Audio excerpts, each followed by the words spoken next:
कांग्रेस अध्यक्ष सोनिया गांधी ने कांग्रेस शासित सूबों से कहा है कि वो खाद्य सुरक्षा योजना को पूरे जोर शोर से लागू करें। शनिवार को देश के कांग्रेस शासित सूबों के मुख्यमंत्रियों के साथ बैठक में प्रधानमंत्री और सोनिया गांधी ने इस योजना की दिशा को लेकर चर्चा की, जिसमें देश के 82 करोड़ लोगों को अनाज मुहैया कराया जाएगा। कि एक ऐसा लेजिस्लेशन लेकर के देश के अंदर आया गया है जिससे 82 करोड़ देश की जनता को कानूनन अधिकार मिलेगा कि वो भूख के खिलाफ लड़ाई लड़ सके।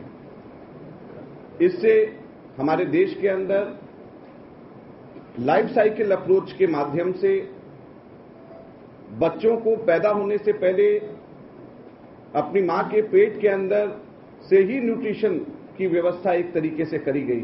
इस साल के आखिर में विधानसभा चुनाव के लिए तैयार दिल्ली और पड़ोसी राज्य हरियाणा इस योजना को लागू करने वाले राज्यों में अगुवा होंगे, जहां ये योजना 20 अगस्त से शुरू की जाएगी। इस बैठक के दौरान प्रधानमंत्री के साथ ही पार्टी उपाध्यक्ष राहुल गांधी, खाद्य प्रसंस्करण मंत्री केवी थॉमस समेत कांग्रेस के तमाम आला नेता मौजूद थे। हालांकि बीजेपी इस योजना में कुछ संशोधन लाना चाहती है, इसलिए इस योजना पर संसद में बहस भी चाहती है। लेकिन माकन ने भी साफ किया कि योजना को चुनाव से जोड़कर नहीं देखा जाना चाहिए। संसद से क्यों भाग रहे हैं? चर्चा होनी चाहिए। कई पार्टियों को संशोधन देना है, हमें भी देना है। इस पूरे फूड सिक्योरिटी बिल का खर्चा कहां से आएगा, राज्यों और केंद्र के बीच में उसका बंटवारा कैसे होगा, ये सारे बहुत ही गंभीर विषय हैं। इन पर चर्चा करने की जरूरत है।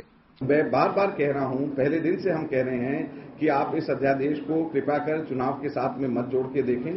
हर स्टेट के अपनी अलग अलग तैयारी अलग अलग, क्योंकि इसके अंदर क्राइटेरिया स्टेट गवर्नमेंट्स को फिक्स करना है, आइडेंटिफिकेशन बेनिफिशियरीज के करने हैं और फिर इसके अंदर जो है मैकेनिज्म देखना है ताकि उसमें किसी प्रकार से लीकेज ना हो सके। पूरा रिफॉर्म का ये अपने आप में ये अध्यादेश ये इन चीजों को लेकर के आया है। इस योजना के तहत खाद्य सुरक्षा के साथ ही गर्भवती महिलाओं और दूध पिलाने वाली माओं को स्थानीय आंगनबाड़ी केंद्र से पोषक खाद्य देने और 6,000 रुपए किस्तों में प्रदान करने, 6 महीने से लेकर 6 साल तक के बच्चों को स्थानीय आंगनबाड़ी से मुफ्त पोषक पदार्थ, नाश्ते और मुफ्त राशन का भी प्रावधान है। 8वीं क्लास या 14 साल की उम्र तक के बच्चों के लिए मिड डे मील के प्रावधान पर भी जोर दिया गया है।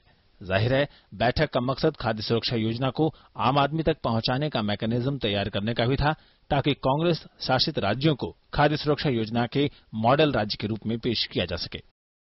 कांग्रेस भले ही इसे चुनावों से जोड़कर ना देखने की बात कर रही हो, लेकिन सच्चाई यही है कि यह पार्टी का चुनावी वायदा था जिसे अब जाकर पूरा किया गया है और यही वजह है कि इसे जमीनी सच्चाई बनाने के लिए पार्टी पूरी ताकत के साथ जुट गई है। मंजीत ठाकुर के साथ सुधाकर दास, डीडी न्यूज, दिल्ली।